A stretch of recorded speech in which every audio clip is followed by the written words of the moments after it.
How to get level 20 fast in Valorant. So as you can see right here, I'm currently on the, so I'm gonna go here.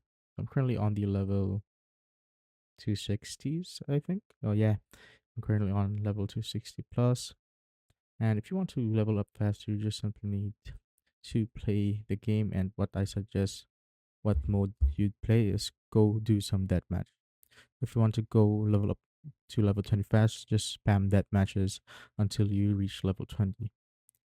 Because as you can see right here, here are the XP gained per mode. So if you play unrated, competitive, swift play, or premier, or replication, here are the details on how much XP you can get.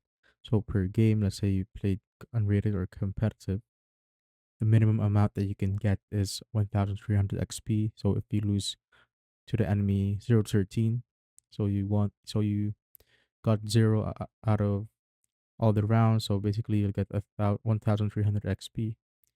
And the maximum that you can get if it's not overtime, so let's say 13 and 12, so you'll get like 5000 plus something XP. But if you play that match and complete it, you'll get 900 XP. And that match, I think, just basically lasts for like 6 minutes, 7 minutes. And the average time for completing a competitive or unrated match is like 30 to 45 minutes. So if you want to level up fast and get to level 20, just spam death matches, and it'll also help you with your aim more, and also how to duel properly with other players. And that is basically it.